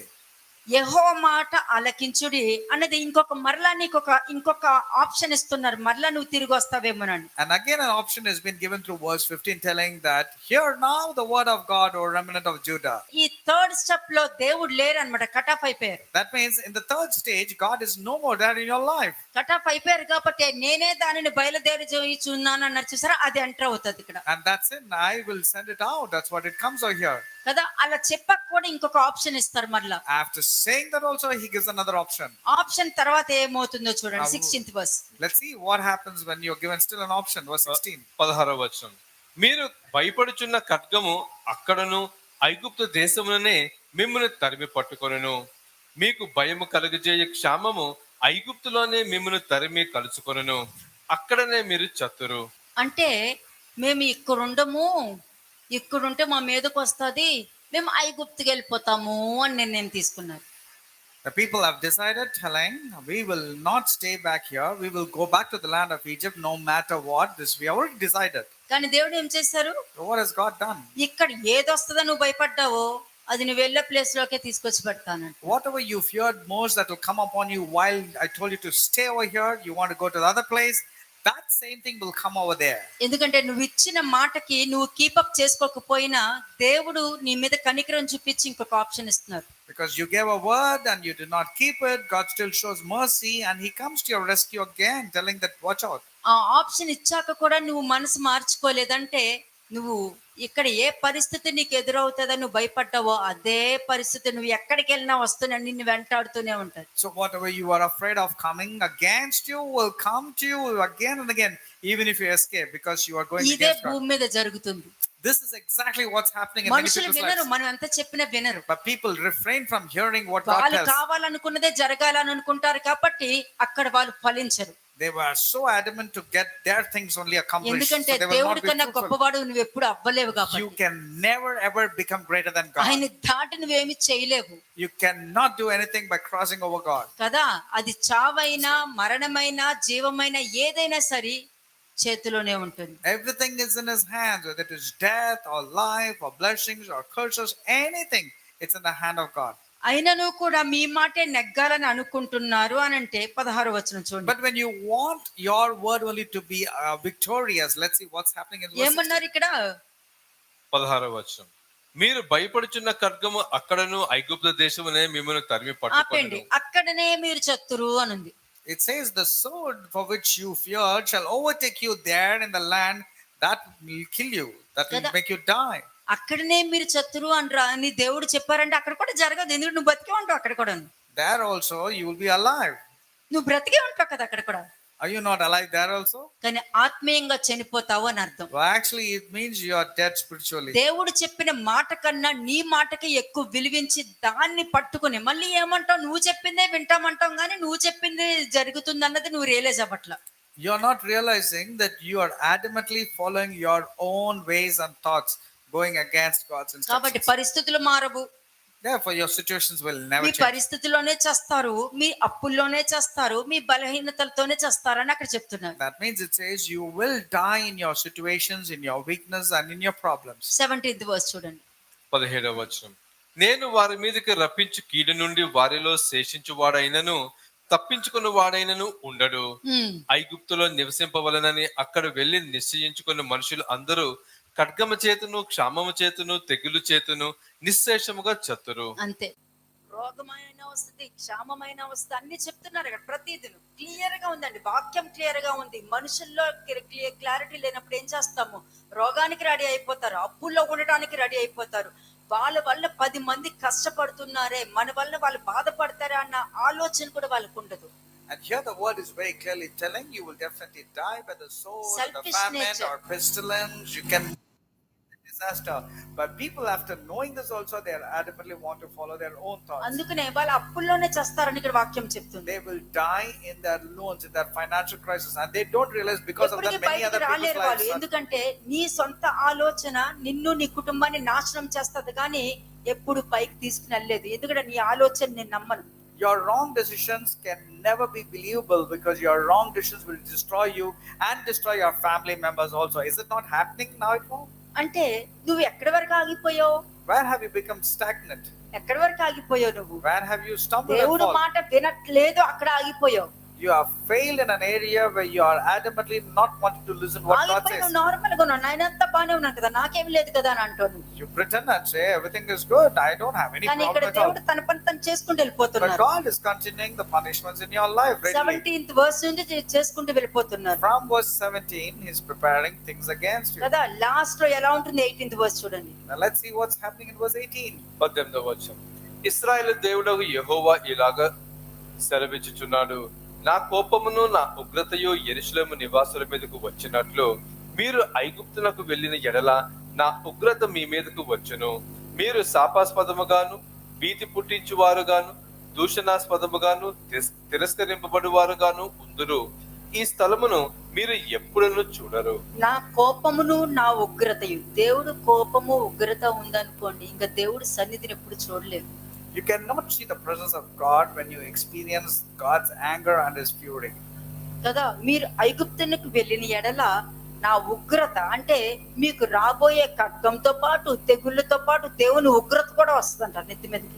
And when you enter Egypt, it's not just the sword or the famine or the pestilence or the disaster, but also the fury of the Lord will be poured upon you. ఇంకా మిమ్మల్ని చూసేసరికి ప్రతి వాళ్ళు మిమ్మల్ని దూషిస్తారు. వీళ్ళ వల్ల నా జీవితం ఇట్లాగా అయిందని మిమ్మల్ని చూసి దూషించడం అనేది జరుగుతుంది. And then people will start blaming you. You are the reason for their downfall. ఇంట్లో వాళ్ళే అంటారు. Your own household people will say that. కదా. నెక్స్ట్, ఈ స్థలము మరి ఎప్పుడును మీరు చూడరు. You will never see this place anymore. తిరస్కరింపబడువారు అంటారు. You will be a reproach, you will be an astonishment, అంటే you will be a curse. నువ్వు ఎప్పుడు తిరస్కరింపబడువారిలోకి వెళ్తావు? When can you be called as a దేవుడు reproach? మాట వింటానని ఒక పైన నెత్తి మీద ఒక మాట ఇచ్చారు చూసారా, ఆ ఒక్క మాట నువ్వు మనుషుల్లో నుండి కొట్టివేయబడే స్థితికి తీసుకెళ్తుంది. తెచ్చుకుంది ఎవరు? నువ్వు. You are the reason for bringing this calamity upon yourself. Reason being, you remember you gave a word first and you had failed to keep it and you went with your own thoughts. కదా, అప్పుడు తర్వాత అంటారు, దేవుడు చెప్తారు, నేను చెప్పాను కదా, And then the Lord యూదా will శేషులారా ఐగుప్తునికి వెళ్ళకూడదని యెహోవా మీకు ఆజ్ఞాపించినట్టు నేను మీకు సాక్ష్యం ఇచ్చాను కదా, నేనే కదా చెప్పాను ఏం జరుగుతుందో ఏం జరగబోతుందో మొత్తం నేను చెప్పాను కదా మీకు. And the Lord will remind, did I not remind you, O inhabitants of the Jerusalem, that my fury has been poured out upon them? కదా, కానీ మీరేమన్నారు నా దగ్గరికి వచ్చి? But what did you say? ఇక్కడ వాక్యం వినేటప్పుడు మాత్రం నేను ఇలా ఉండాలి ఇలా ఉండాలి ఇలా ఉండాలి అంటూ ఉంటారు. While hearing the sermon, you say, I have to be like this, I have to live like this. కదా, 20 వచనం ఏంటి? But what is that in verse మళ్ళీ వాక్యమే మాట్లాడుతుంది మనుషులతో. And again the word will speak to the మీరే చెప్పారు కదా, నేను పశ్చాత్తాపడతాను, దేవుడికి ఇష్టంగా జీవిస్తాను, దేవుడు ఏం చెప్తే అది పెట్టాను, నేను దేవుడు పని చేస్తాను, ఆయన తర్వాతే నాకు ఎవరైనా ఆయన చిత్తమే నేను చేస్తాను అని నీకు నువ్వు చెప్పుకుంటూ మన దేవుడు చెప్పినదంతయు మాకు తెలియచెప్పిన ఎడల మేము అలాగే చేద్దామని చెప్పుచు మిమ్మును మీరే మోసపుచ్చుకున్నారు అని. And then you have given a word by not obeying, not doing anything, and that's the reason you have invited the trouble to yourself. అంటే నువ్వు ఇచ్చిన మాట ఎండుకు వచ్చేసరికి ఏంటి? You have given a word, but at the end what has happened? నిన్నే పట్టుకుంది. Your own words will ensnare you and it will be accounted as a transgression. ప్రపంచంలో ఎవరైనా వినొచ్చు. Anybody in this world can hear ఇది this. తెలుసుకొని జ్ఞాపకం తెచ్చుకొని తలంచుకొని ఆలోచించి వీటి నుండి బయటకు రావాలి అని అనుకున్నారంటే మీ స్థాయి మీ స్థితి ఎప్పటికీ మారదు. Your position and your status will be changing for good when you realize this and turn towards God. కదా, ఒక్కొక్క స్టెప్ లో మీకు నచ్చినట్టు మీరు ఉన్నారు అంటే నా కోపము నా ఉగ్రత మీ మీదకి వస్తుంది. And when you are not obeying to the word of God, according to the will of God, God's Kada- fury will be poured out. క్రీస్తు మీ మధ్యలో తిరిగారు కదా అని చెప్పి మనిషిని చూసినట్టు చూసేస్తే ఎట్లా అవుతుంది? Just because Jesus traveled in the midst of you, and if you see him as a mere man, what's going to happen? కదా, నువ్వు బయల్జెబూల్ ద్వారా పుట్టావు, నువ్వు వ్యభిచారం ద్వారా పుట్టావు అని చెప్పినంత మాత్రాన అయిపోతుందా ఏంటి? Just because you say God is born out of Beelzebub and he's a glutton, do you మరి think everything is over? మీరు చెప్తున్నారు కదా మా తండ్రి దేవుడు అని చెప్తున్నారు కదా, Are you not saying God is our father? కదా మా పితరుడు అబ్రహాం అని చెప్తున్నారు కదా, Did you not say our మా father is ప్రవక్త Abraham? మోషే అని చెప్తున్నారు Did you కదా. not say our prophet is అంటే మీకు నా Moses? గురించి అన్ని తెలుసు అన్నమాట అని వాక్యం చెప్తుంది. The word of God saying you are saying and claiming that you know మరి everything. తెలిసిన తర్వాత కూడా ఎందుకు నన్ను చంపాలని వెనకాల పడుతున్నారు? After knowing this, why is it you are so adamant wanting to kill ఎందుకు me? నన్ను అవమానపరచాలని వెనకాల పడుతున్నారు? Why are you humiliating me? And wanting to ఎందుకు నన్ను అప్పగించాలని డబ్బులు తీసుకున్నారు? Why did you hand over me? Why do you want to hand over me by taking the money? ఏ తప్పు ఏ పాపం కనిపించకపోయినా కూడా ఏ విధంగా మీరు అబద్ధ సాక్ష్యాలు పెట్టుకున్నారు? And without any fault, why is it you gathered false witnesses మీరు against me? ఎంత దుర్మార్గులైతే మరణించిన తర్వాత శిలువ మరణ వేసిన తర్వాత కూడా ఆ శిష్యులు వచ్చి తీసుకుని వెళ్ళిపోయారని చెప్పి అబద్ధ సాక్ష్యం చెప్పించడానికి అయిపోయారు. You are ready to gather false witnesses. How wicked you have been even after my death. You want to gather false witnesses by telling that the disciples have taken up the body of అన్ని Jesus. తెలిసి కూడా అదే ప్రవర్తన చేస్తున్నారు కాబట్టి దేవుడు వాళ్ళని తిరస్కరిస్తున్నారు. Therefore, God is just chasing them out of His life. మరలా వాళ్ళు నా దేవుడు ఉన్నాడని చెప్తూ ఉంటారు. But these are the people who say, God is there in my life. దేవుడు చెప్పింది విన్నావా లేదా? అయిపోయింది. All that matters is, did you obey God or దేవుడికి not? నువ్వు ఇచ్చిన మాటను నువ్వు కీప్ అప్ చేసుకున్నావా లేదా? అయిపోయింది. Did you obey to the instruction God has given you or not? That's all counts. 22nd verse. 22వ వచనం. కాబట్టి కాపురం ఉండవలనని మీరు కోరు స్థలములోనే మీరు ఖడ్గము చేతును, క్షామము చేతును, తెగులు చేతును చతురని నిశ్చయంగా తెలుసుకొనుడి. అంతే. నువ్వు ఇలా చేసావని నీకు తెలిసినా తెలియకపోయినా గుర్తున్నా కాకపోయినా వాక్యం తన పని తను చేసుకుంటూ వెళ్ళిపో. Whether you know it, whether you're not aware or ignorant, the word will accomplish its word, whatever it is kept for. అంటే 20వ వచనంలో నువ్వు ఏమని మాట ఇచ్చావు ఆ మాటే నిన్ను ఈ స్థితికి తీసుకొచ్చి పెట్టింది. And in verse 20, whatever word you have given, and you did not keep up the word, that's the reason this is the situation you are facing. కదా. ఇప్పుడు ఆలోచించండి, ఐగుప్తు నుండి బయటకు వచ్చావు, You came out of the land of Egypt, నువ్వు నిన్ను పరీక్షించడం మొదలు పెడతారు. and then the moment you have come out of the land of Egypt, God will start testing upon you. పరీక్షించిన తర్వాత ఏమవుతుందో చూద్దాం. Let's see what happens or what comes after you're being tested. Third step ఏం చెప్పాను నేను? What did he say about the third step? ఇశ్రాయేలు జనాంగం ఈ తప్పులన్నీ చేసింది. The Israelites committed these mistakes. మీరు కూడా ఆ ఇశ్రాయేలు జనాంగం అలా చూస్తున్నారా, లేకపోతే ఇలా ఉండకూడదు ఇలా ఉండొద్దు అనే డిసిషన్ తీసుకున్నారా? ఒకవేళ ఆ తప్పు చేసిన ఆ తప్పు నుండి బయటికి రావాలి, నేను గొప్ప స్థాయిలో ఉండాలి, బయట వారు అందరికీ కూడా మా ఇంట్లో నా దగ్గర దేవుడు ఉన్నారని ప్రతి వాళ్ళు చూడాలని అనుకుంటావా? Are you mocking at the Israelites and say, why did the Israelites behave like this? Is that what you're thinking? Or are you putting it upon yourself and say, I'm not supposed to be like the Israelites. I have to come out of my ways, mending my ways, and then God will re-establish your position in a good place. ఎందుకంటే నువ్వు క్రీస్తులో జన్మించావు అని అంటే ఇంకా అయిపోయడం కాదు. If you are born in Christ, doesn't mean everything is gone. చాలా మంది మా ఇంట్లో వాళ్ళ రక్షణ కోసం ప్రేయర్ చేయండి, వాళ్ళు పాపం నుండి బయటకు వచ్చారో లేదో కూడా తెలియదు, ఇంకా రక్షణ గురించి ఏం చేస్తారు? How can you pray for the salvation of others when they have not come out of their sinful lives? ఎలా మీకెలా తెలుసు వచ్చేసారని? How do you know if they come or not? నీటిలో మునిగినంత మాత్రం చేస్తుందా? Just because you are dipping for baptism, you think you're saved? అలా అనుకుంటే Noah కాలంలో ఎంతమంది మునిగిపోయారు వాళ్ళు During the times of Noah, how many people were drowned? కదా, ఇప్పటికీ అలాగే మునుగుతున్నారు. Even now people are drowning. నువ్వు తీసుకునే బాప్టిజం లో నోవా కాలంలో ఉన్న పాపాలన్నీ నీలో ఉన్నాయి అనుకో, నువ్వు మునిగినట్టే. You're a బాప్టిజం కాదు అక్కడ. You're a drowned person, like whatever happened in the times of Noah, when you still retain the same kind of sin. ఎవరైనా చేస్తే దాని ఫలం అనుభవించవలసిందే. For sure, every sin has consequences. దేవుడు ఏమని చెప్పారు మోసెస్ దగ్గర? But what did God say to Moses? ఎవరు నా ముందు పాపం చేస్తారో వాళ్ళ పేరు జీవ గ్రంథంలో నుండి తుడిచివేయబడుతుంది అని అంటే ఏంటి? ప్రతి దానికి నీకు అవకాశం ఇచ్చాను కదా అని అన్నిటికీ అడ్డుపడి మాట్లాడుతున్నావు అని అర్థం అక్కడ. And the Lord was actually rebuking Moses. Just because I'm giving you the liberty doesn't mean you can ask for everything. Whoever sins, his name will be removed or నిన్ను erased from the మాత్రమే book of ఎరిగి life. ఉన్నాను. And God said to Moses, వాళ్ళని I know about క్షమించాను, you. నిన్ను బట్టి క్షమించాను. If I have to forgive others, it's through you. క్షమాపణ నీ వల్ల దొరికింది, వాళ్ళకి క్షమాపణ దొరకలా. They have not received the forgiveness, but I have forgiven them because for the sake అందుకే of మళ్ళా వాళ్ళు తప్పు చేసుకుంటూ వెళ్తున్నారు. That's the reason why they're repeating their sins. ఒకసారి రెండు సార్లు చేసినంత సేపు కూడా నువ్వు వచ్చి మరలా నువ్వు అడుగుతున్నావంటే దానికి అర్థం ఏంటి? It's not repeatedly I can keep on forgiving and you're coming and asking నేను to forgive మనిషిని them. అనుకుంటున్నావా? Are you thinking I'm a man that I can ఎవరైనా forgive నా them? ముందు పాపం చేస్తే వారి పేరు జీవ గ్రంథంలో నుండి తుడిచివేయబడుతుంది. Whoever sins, his name will be removed or erased from the book of life. పరలోకంలో నా తండ్రి నాటిన ప్రతి మొక్క పెరిగివేయబడుతుంది. Unless the Father has planted, every other tree is uprooted. కాబట్టి నేను కుడివైపున కూర్చుంటా, ఎడమ వైపున కూర్చుంటా అనుకునే అవకాశాలు కూడా లేవు. You don't have a choice to say I'm going to sit on the right side of ఈ God. కాలంలో మనుషులు ఏమంటారు? నేను కూర్చోగలను, నేను తాగలుగుతాను అని అంటారు. But nowadays people say, yeah, I can drink from his cup. I can sit కదా, on his right hand. నా పాత్రలు తాగగలుగుతావా? The Lord is asking, can you drink of my cup? నాలాగా ఓర్పు ఓపిక సహనం నీకుందా?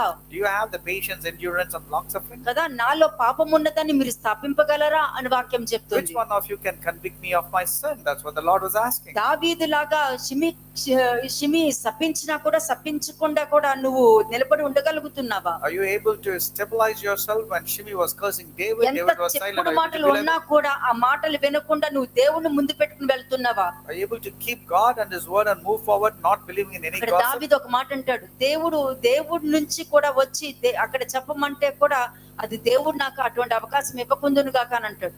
And even when it was given a choice for him, David to attack Saul, he నాకు says, ఇవ్వద్దు, దేవుడు అవకాశం ఇవ్వద్దు. let not God give me the choice to do this. He says. ఎందుకన్నాడంటే దావీదుకు వాక్యం తెలుసు, పగ దేవుడిది నాది కాదు, ఆయన ఉంచుకుంటారో ఆయన మొత్తుతారో ఏం చేస్తారో ఆయన ఇష్టం అని అన్నాడు. David clearly knew the will of God. That's the reason vengeance belongs to God. Whether God wants to దేవుడి strike a దృష్టికి person అనుకూలమైనవి or నువ్వేమైనా forgive. అడుగు. You can ask anything pertaining to the will of God. దేవుడు కూడా ఏంటి, నేను నీకేమి ఇవ్వకూడదున్నా తన్ను అడుగు అని అన్నారు. God also says, what I want to give you, మరి ask of ఏది that. పడితే అడిగితే ఎందుకు ఇస్తారు? Why should God give you whatever you're asking? ఎందుకు ఇస్తారు? ఆయన ఏమి ఇవ్వగలుగుతారు దాన్ని అడగాలి నువ్వు You need to ask that thing which God wants to give you. కదా. ఆఖరికి దానికి ఏం కావాలో అది పొందుకున్న సొలొమోను చివరికి ఎటువంటి స్థితిలోకి దిగిపోయాడు What was the situation of Solomon at the end? How did he fall down? కదా. అది గుర్తు పెట్టుకోవాలి అక్కడ. You need to remember this. ఇక్కడ ఐగుప్తు నుండి నువ్వు బయటకు వచ్చావంటే విడుదల పొందుకున్నట్టని కాదు Just because you have come out of Egypt doesn't mean you have attained deliverance. కదా. గుర్తు పెట్టుకున్నట్టు కాదు. It's not like you've been delivered just నీ because you come out ఆత్మీయ of Egypt. జీవితానికి పరీక్ష ఉంటది. Definitely there will be a test for your spiritual journey. చాలా బాగుంటది అది. And that's very interesting. అది నువ్వు చేయగలిగేదే. And that's thing which is possible by you. వాక్యం ఏం చెప్తుంది? What is the word నేను saying? ఎక్కువ నేను శ్రమించను. I will not tempt you more than you ఎంత can. వరకు నువ్వు సహించగలుగుతావో సహించినంత వరకే నీకు వస్తుంది అని ఉంటుంది. No temptation will exceed beyond your నీ capacity. ఆత్మీయ స్థితిని బట్టి నీకు పరీక్ష ఉంటుంది. Based on your spiritual situation, so will be a test. వాక్యంలో నువ్వు నిలకడ కలిగిన జీవితం జీవించగలుగుతున్నావా లేదా, దేవుణ్ణి నువ్వు ఏ విధంగా రిసీవ్ చేసుకుంటున్నావు అని నిన్ను పరీక్షిస్తూ ఉంటారు. The Lord God will examine you and test you whether you're able to receive every word that comes from God and how you're conducting your అలా business. లేరు కదా. But people are not like that. ప్రతి వాళ్ళు కూడా ఎందుకు ప్రభువా నాకు ఇలా చేసావు అని అడిగేస్తున్నారు. Because most of the people question God, why so many sufferings for me? Why కదా. are you? ఆచారపరమైన ప్రార్థన. Their prayers are all traditionally. నీకు ఆచారమేమో, For you it can be ఆయన traditional. ఉగ్రత నీ నెత్తి మీదకి వస్తుంది, అదైతే confirm His fury will come upon you for sure. కదా. ఆయన ఆజ్ఞలు నీ నోట్లో ఉన్నాయా లేక నీ జీవితంలో ఉన్నాయా? His commandments, is it there in your mouth or is it there in your life? ఇవన్నీ కూడా పరీక్షే. All these are నాకు the tests. తెలుసే వాక్యం అని అంటారు But many people say, oh, I know that word, I know కదా. that ఒక scripture. అతను అంటారు ఏమని, నీకు తెలీదా, నీకు ధర్మశాస్త్ర గ్రంథంలో ఉన్న రెండు ఆజ్ఞల గురించి చెప్పు అని అంటే చెప్పేస్తాడు. And a person comes and asks and he says, what shall I do? And he says, don't you know the 2 commandments? He'll say, yes, of course I do know the 2 సరే commandments. వెళ్ళి అది చెయ్యి అని అంటారు. And immediately the Lord says, okay, do the next. అంతే. అవి కూడా నేను జరిగించేస్తున్నానే అన్నాడు. And immediately he said, yeah, I am completing ఆహా, all అవును, the అయితే నీ commandments. ఆస్తి అమ్మి పేదలకు పంచు అన్నారు. Because that man was a rich ruler, Jesus says, okay, sell all your property and divide it to the poor. That's it. మొహం మార్చుకుని వెళ్ళిపోయాడు. He turned his face against Jesus and went again. మీ చింత యావత్తు నా మీద వేయడు, అది ఆజ్ఞ నువ్వు జరిగిస్తున్నావా? Are you accomplishing the commandment God tells that you have to obey God, but cast all your burdens చాలా upon మంది Him? వాక్యం ఏమంటారు, దేవుడికి ఎక్కడ దక్కున్నా కనబడతాను అని అన్న వాక్యం తెలుసు, కానీ వీళ్ళు దక్కుంటారు మళ్ళీ. They know that you're not supposed to hide from God, but these are the people who will hide from God. కదా. దేవుని యొక్క ప్రామిస్ ల్యాండ్ కూడా నమ్మలేదు కాబట్టి మనుష్య కుమారుణ్ణి కూడా నమ్మలేదు ఆ కాలంలో. So they didn't believe in the promised land then, and even now they're not believing in ఎందుకంటే Christ. చెడ్డ సమాచారానికే విలువిచ్చారు. They gave importance to evil report and bad report. వారి అపనమ్మకంలో ఎంటైర్ జనరేషన్ కూడా ఆత్మీయంగా మరణించిందన్నది వాళ్ళకి తెలియట్లేదు. They're not realizing the entire generation collapsed by being disobedient. కదా. వాళ్ళ కోసమే కదా. ఒకసారి చూడండి, Exodus 2:23 చూడండి, నిర్గమకాండము. జాగ్రత్తగా చదువుతారు, మీరు వినండి. Exodus 2:23 నిర్గమకాండము 2వ అధ్యాయము 23వ వచనం. అలాగున అనేక దినములు జరిగిన మీదట తర్వాత ఐగుప్తు రాజు చనిపోయాడు. ఇశ్రాయేలీయులు తాము చేయుచున్న వెట్టి పనులను బట్టి నిట్టూర్పులు విడిచుచు మొరపెట్టుచుండగా తమ వెట్టి పనులను బట్టి వారు పెట్టి దేవుని యొద్దకు చేరెను. కాగా దేవుడు వారి మూలుగును విని అబ్రహాము, ఇస్సాకు, యాకోబులతో తాను చేసిన నిబంధనను జ్ఞాపకం చేసుకొనెను. దేవుడు ఇశ్రాయేలును చూచెను, దేవుడు వారి యందు లక్ష్యముంచెను. అంతే. నువ్వు ప్రేయర్ చేసి దేవుణ్ణి అన్ని అడిగేస్తావు కదా. 3 గంటలకు ప్రేయర్ చేస్తావు, ఆల్ నైట్ ప్రేయర్ చేసేసి ప్రభు నాకు ఇట్లాగా చేయండి, ప్రభు అలా ఉంది, ప్రభు ఇట్లా, నువ్వు అన్ని అడిగేస్తావు. ఇదిగో వీళ్ళు అడిగారు కదా. Like these people were praying, you also pray, Lord, I want this, I need this. You have a big prayer list. కదా. అది చూసి దేవుడు మనస్తత్వం ఏంటి, కనికరం జాలి కదా. అందుకనే అహరోనుని మోషేని పంపించడం జరిగింది. God was compassionate. That's the reason He sent Aaron and Moses. కదా. అప్పుడు కూడా ఐగుప్తుకు పంపించినప్పుడు కూడా వాళ్ళు ఏమంటారు తెలుసా, after being sent out of Egypt, you know what they మీరు say? లేనప్పుడు బాగానే ఉన్నాము, మీరిద్దరు వచ్చిన తర్వాత ఇంకా భారం మా నెత్తి మీద పడిందని ఇశ్రాయేల్ జనాంగం అంటారు అక్కడ. And Israel says, till you people, you both came, till such time everything was good, but after అని you are right, we are చెప్పి, having problems. అంటే నువ్వు దేవుడికి మొరపెడతావు, నీకు సహాయం చేయడానికి నీకు దేవుడు మనుషుల్ని పంపించినప్పుడు వాళ్ళని విసిగించి వాళ్ళ మీద మర్మరింగ్, గ్రమ్లింగ్, కంప్లైంట్, ఫిర్యాదు చేసుకుంటూ వెళ్తావు. You cry and you lament and you complain, but when God sends people to your rescue, you immediately want to cry against them and want to blame them and put test upon them. Number 16:41 to 49 చదవనము. Number 16:41-49 సంఖ్యాకాండము 16వ అధ్యాయము 41 నుంచి 49 వచనం. మరునాడు ఇశ్రాయేల్లో సర్వ సమాజము మోషే అహరోనులకు విరోధముగా సరుగుచు, మీరు యెహోవా ప్రజలను చంపితిరని చెప్పి. అంతే, సేమ్ బయట కూడా అదే జరుగుతుంది. You have killed the people of the Lord. That's what the Israel was complaining against Moses and Aaron. బయట కూడా అదే దేవుడి ప్రజలు, దైవజనుడు, దైవజనుడు అలా అనకూడదు. Outside also the people are telling, he's a man of God, he's a pastor, don't talk about him like that. చనిపోయింది ఎవరు? Who was the one who died? కోరాహు, దాతాను, Abhiram. Who are the people who died? Dathan, ఎవరు Abiram వాళ్ళు? and Korah. Who are these?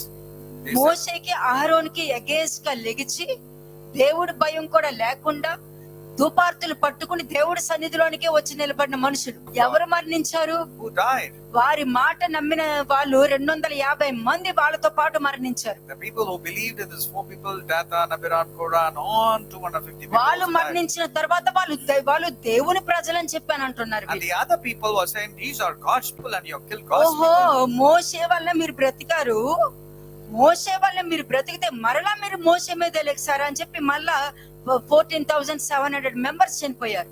And then God says, you are alive because of my servant Moses, and now you are retaliating and turning against him. Therefore, 14,000 plus people further died. మరలా జ్ఞాపకం చేస్తాను మీకు, I will remind you నువ్వు again. చావనే చావవా అని అన్నాడు కదా. The devil said to Eve, you shall ఆదము surely not die. చావలేదు. In fact, they didn't die. అలాగే ఇక్కడ 14,700 మంది చనిపోయారు అన్నారు కదా. Likewise, it's told 14,700 people died. అలాగే ఇంతకు ముందు 250 మంది చనిపోయారు కదా. Before that, 250 people వీళ్ళందరూ died. ఆత్మీయంగా చనిపోయారని అర్థం. That means these people are spiritually dead. అంటే భూమి మింగేసింది అని అంటే ఏ సిచ్యుయేషన్ ఏ విధంగానే రావచ్చు. ఏ భూకంపం ద్వారా చనిపోలేదా, వరదల ద్వారా చనిపోలేదా?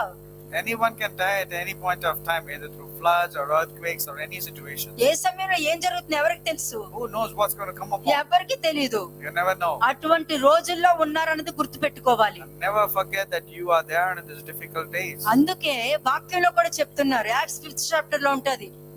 నాకు తెలిసిన ఒక వ్యక్తి ఉన్నాడు, అతను కూడా ఇదే విధంగా ప్రవర్తించడం వలన అతని నమ్మిన 100 మంది మరణించారు అని చెప్తాడు. And that's the reason Acts chapter 5, you will clearly know that he was saying, I know of a person, he died and he was having something, but nothing could come upon because of him. మరి ఇది పాత నిబంధన అని అనుకున్నాం అనుకోండి. But if you say this is an Old సరే, Testament, next verse కూడా ఒకసారి చదవండి. 42వ వచనం. సమాజము మోషే అహరోనులకు విరోధముగా కూడెను. వారు ప్రత్యక్షపు గుడారము వైపు తిరిగి చూడగా ఆ మేఘము దానిని కమ్మెను, యెహోవా మహిమయు కనబడెను. మోషే అహరోనులు ప్రత్యక్షపు గుడారము ఎదుటకు రాగా, యెహోవా, మీరు ఈ సమాజము మధ్య నుండి తొలగిపోవుడి, క్షణములో నేను వారిని నశింపజేయుదునని మోషేకు సెలవీయగా వారు సాగిలపడి అప్పుడు మోషే, నీవు ధూపార్తిని తీసుకొని బలిపీఠపు నిప్పులతో నింపి ధూపము వేసి వేగముగా సమాజము వద్దకు వెళ్లి వారి నిమిత్తం ప్రాయశ్చిత్తము చెయ్యము, కోపము యెహోవా సన్నిధి నుండి బయలుదేరెను, తెగులు మొదలు పెట్టినని అహరోనుతో చెప్పగా, మోషే చెప్పినట్లు అహరోను వాటిని తీసుకొని సమాజము మధ్యకు పరిగెత్తుకొని పోయినప్పుడు తెగులు జనులలో మొదలుపెట్టి ఉండెను. కాగా అతడు ధూపము వేసి ఆ జనుల నిమిత్తము ప్రాయశ్చిత్తము చేసెను. అతడు చచ్చిన వారికి బ్రతికియున్న వారికి మధ్య నిలవబడగా తెగులు ఆగెను. కోరాహు తిరుగుబాటును చనిపోయిన వారు కాక 14,700 మంది ఆ తెగులు చేత చచ్చిరి. ఎవరి మీద తిరుగుబాటు చేశారు వాళ్ళు? who are they against? మోషే మీద, అహరోను మీద. These guys were against Moses and Aaron. మీ ప్రార్థన విని మీకు సహాయం చేయడానికి నేను నా వ్యక్తుల్ని పంపిస్తే వాళ్ళ మీద కూడా మీరు మనగడము సొనగడము, మీరు ఈ విధంగా మాట్లాడడం వలన దేవుని శిక్షకి పాత్రులయ్యారు వాళ్ళు. These people have tasted the punishment that came from God. వాళ్ళు దొంగలు అనుకోండి, దానికి తగ్గ ఫలం వాళ్ళు అనుభవిస్తారు. God sent his children to pray for you, but you are retaliating against them. For sure you have to face the punishment. గమలీయేలు చక్కగా handle చేశాడు. That's the reason Gamaliel says in Acts chapter 5 verse ఏమని? 36. జనులారా, వీరు దేవుని నుండి ఒకవేళ వారి మాటల వల్ల జరిగిందంటే ఆ మాట వ్యర్థమైపోతుంది. దేవుని నుండి వచ్చిందంటే మీరు దేవుడితో పోరాడుతున్నారేమో అని చెప్తారు. అందుకునే In Acts chapter 5 verses 38 and 39 it says, and know this for sure, if these people have come from men, it will come to nothing, but if it has come from God, you cannot overthrow it, lest you even be fighting against God. కానీ ఇవన్నీ ఎవరు చేస్తున్నారు? But who is doing all this? ఇదే అపోస్తలు పౌలు జ్ఞాపకం చేశాడు. Apostle Paul was reminding of the people the 1 same. Corinthians 10 verse 10. మొదటి కొరింథీయులకు రాసిన పత్రిక 10వ అధ్యాయము 10వ వచనం. 1 Corinthians chapter 10 verse 10. మీరు సనగకుడి, వారిలో కొందరు సనిగి సంహారకుని చేత నశించిరి. ఇది అందరూ చదివారు. Everybody knows this, and you read it also. Murmuring, grumbling. Remember, complaining and murmuring were the implications. అంతే. మోనగడం, సొనగడం ఇవన్నీ కూడా దేవుడికి ఇష్టం లేదు.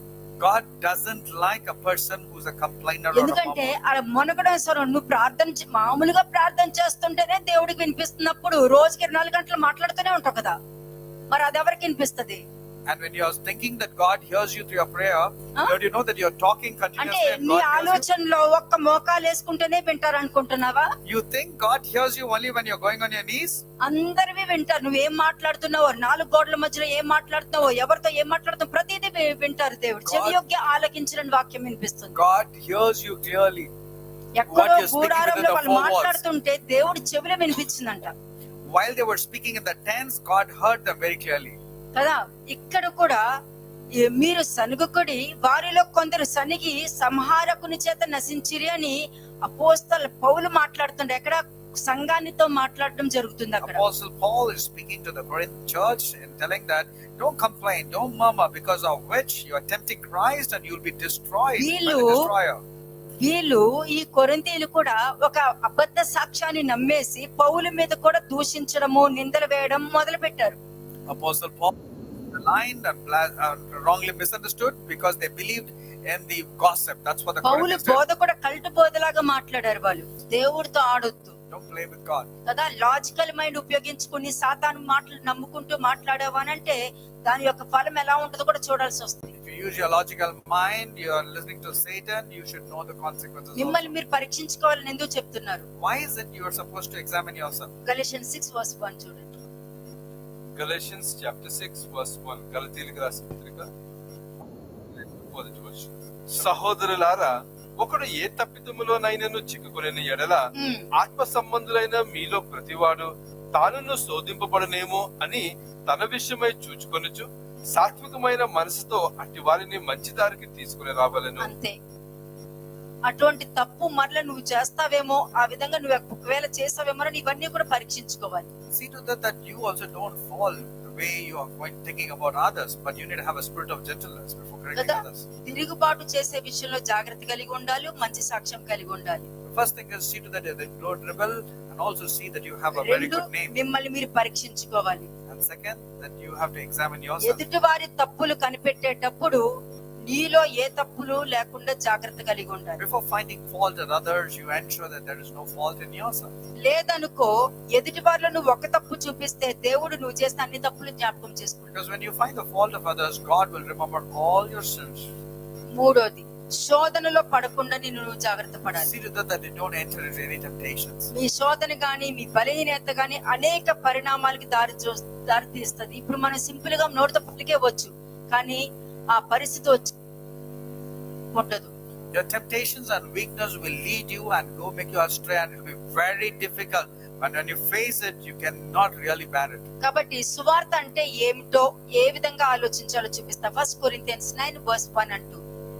Let me show you what exactly is the good news of the gospel. మొదటి కొరింథీయులకు రాసిన పత్రిక 9వ అధ్యాయము మొదటి 2వ వచనం. 1 Corinthians chapter 9 verses 1 and 2. నేను స్వతంత్రులను కానా, నేను అపోస్తలులను కానా, మన ప్రభువైన యేసును నేను చూడలేదా? ప్రభువునందు నా పనికి ఫలము మీరు కారా? అంతే. ఇక్కడ మత మార్పులు లేవు, డబ్బులు అడుక్కోవడాలు లేవు. ఇక్కడ ఎంత చక్కగా చెప్పాడు. There is no conversion of religion. నా పనికి ఫలము మీరు కారా అంటే ఒక మంచి సాక్ష్యంతో, మంచి ప్రవర్తనతో, మంచి ఆలోచనతో, ఎదుటివారు మిమ్మల్ని చూసినప్పుడు మీరు డిఫరెంట్ గా ఉన్నారే, మీరు మాట్లాడుతుంటే వినాలనిపిస్తుంది, మీరు చెప్పిన తర్వాత ఆలోచించాలనిపిస్తుంది అని అంటున్నారు అని అంటే నా పనికి ఫలం మీరు కారా అని అపోస్తలుడు పౌలు అంటున్నాడు. Apostle Paul is telling that you are the work of my labor in the Lord. That means when people look at you, they should talk very good about you and say, you are different, you speak very nice. కదా, మరి ఇప్పుడు పనికి ఫలం ఎలా కనబడుతున్నారు? So what is the work? What is అన్య the fruit? జనాంగాన్ని అవమానపరచడము, వాళ్ళని దూరం పెట్టడము, మీరు అలా చేస్తే మీరు పూజలు చేసుకుంటారని చెప్పడము, మరి క్రీస్తు యొక్క పనికి ఫలం అలాగా? Do you think the work of the labor or the fruit is like this when you condemn the people who are actually worshipping idols? మనిషి కుమారుడు అలా చేయలేదే, ఎవరిని దూరం పెట్టలేదే. Because the Son of Man did not keep the people in abeyance. He did not keep them astray. కదా, సమరయ స్త్రీని ఎంత బాగా చూసుకున్నారు, కనానీ స్త్రీని ఎంత బాగా చూసుకున్నారు. How did God look at the Samaritan woman and the Canaanite woman? కొర్నేలియస్ని అలా చూసుకున్నారు, శతాధిపతిని అలాగ తీసుకున్నారు. What about the Cornelius? What about the centurion? కదా, అంటే క్రీస్తు యొక్క శిష్యులైతే ఆయనకి సపోర్ట్ గా లేరు, కానీ మిగతా వాళ్ళందరూ సపోర్ట్ గా ఉన్నారు. The Christians or the followers of Jesus Christ were not actually supported, but outsiders were actually supporting him. కదా, ఆఖరికి ప్రధాన అధికారులు కొంతమంది క్రీస్తుకు సపోర్ట్ చేశారు. In fact, people who are religious leaders like Nicodemus or Gamaliel were supporting him. ఏమన్నారు?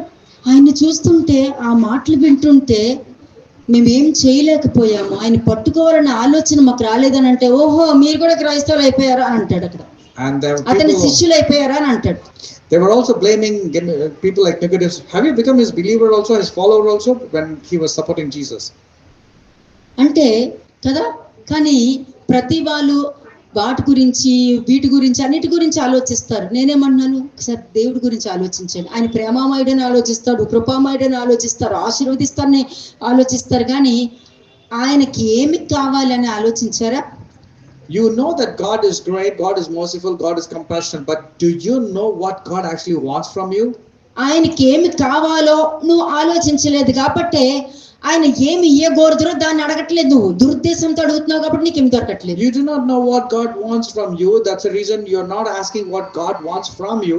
Your intentions, your desire has been evil and selfish. కదా, love of God కాదు, It's not about the love grace of of God. God కాదు, Neither it's about the grace think of of God. God. ఒకసారి But rather think about God ఇలా only. ఆలోచించు, అప్పుడు grace ఎక్కడి నుంచి వస్తుంది, లవ్ ఎక్కడి నుంచి వస్తుందని తెలుస్తుంది. Then you will know where grace will come from and love will come. కదా, ఇక్కడ పౌలు విశ్వాసులకి ముందుగానే జాగ్రత్త నేర్పిస్తున్నాడు. And here Paul is forewarning and teaching the believers and followers as to how you need to be faithful. అంటే దేవుడు ఎవరిని ప్రేమిస్తారు గుర్తుపెట్టుకో. దేవుడు ప్రేమ కలిగిన వాడు, దయగలిగిన వాడు, కృప కలిగిన అంటారు కదా అందరూ. Many people say అది నిజమే, God is అబద్ధం కాదు. love. Everybody says God is merciful, God is love, God is compassionate. In fact, it is true. Yes or no? ఇక్కడ ఒక 4 స్టెప్స్ చెప్తాను నేను. I'll tell you another 4 steps here. First step, దేవుడు ఎవరిని ప్రేమిస్తారు? Whom will God love actually?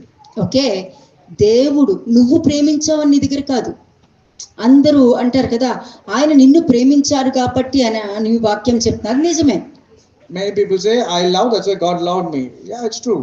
కానీ ఇక్కడ దేవుడు ఎవరిని ప్రేమిస్తారో వాళ్ళ దగ్గరికే వస్తారు. ఫస్ట్ స్టెప్ ఇది. And whoever loves God, God will come to that person only.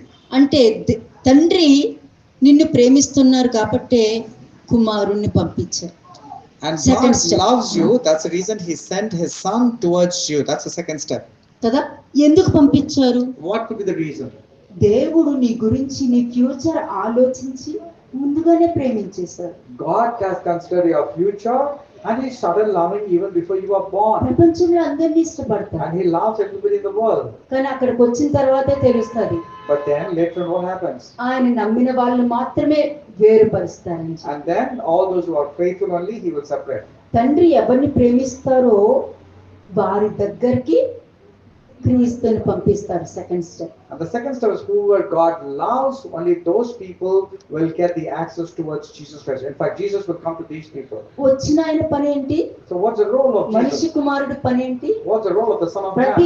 ప్రతి దుష్కార్యం నుండి బయటకు తీసుకొస్తారని వాక్యం విన్నారండి. You know that He will bail you out of every wickedness and every evil. వాటన్నిటి నుండి బయటికి తీసుకురావడానికే ప్రతి పాపాల కోసమని ఆ క్రీస్తు తండ్రి నిన్ను ప్రేమిస్తే కుమారుడు నీ దగ్గరకు వచ్చి నువ్వు ఆయన అంగీకరించి రిసీవ్ చేసుకుని ఆయన్ని నమ్మి ఆయన తండ్రి నుండి వచ్చారని నువ్వు నమ్మావు కాబట్టి ఆయన బలి అర్పించిన రక్తం వలన నీ పాపాలు శాపాలు దోషాలు ప్రతిదీ విరగొట్టబడు. God loved you. God loved you. That's the reason He sent His Son, and you also accepted the Son, and you accepted the sacrifice that Jesus Christ did on the cross, and that's the reason your sins, your curses, your iniquities, your transgressions, everything is being washed out, wiped off, and you're sinless. నీలో ఉన్న DNA కూడా deliverance వచ్చేస్తుంది. That means just not you, even your DNAs have got the deliverance. Amen. Next మంచి నడిపింపు ఇవ్వడం మొదలవుతుంది. And second, you will be led in the right path. ఇదేనండి సమయలు కూడా చేసింది. ఫస్ట్ సమయలు 12th చాప్టర్ మీరు చూసారంటే This is ఇదే విధంగా మంచి మార్గంలో నడిపిస్తాను మిమ్మల్ని, దేవుడికి ఇష్టమైన మార్గంలో నడిపిస్తాను, ఆయనకి కోపం తీసుకురాకుండా ఇంత చిన్న బిడ్డలు చెప్పినట్టు చెప్తాడు. That's the reason you will find from 1 Samuel chapter 12 telling that I will lead you in the right path and in a way that pleases God.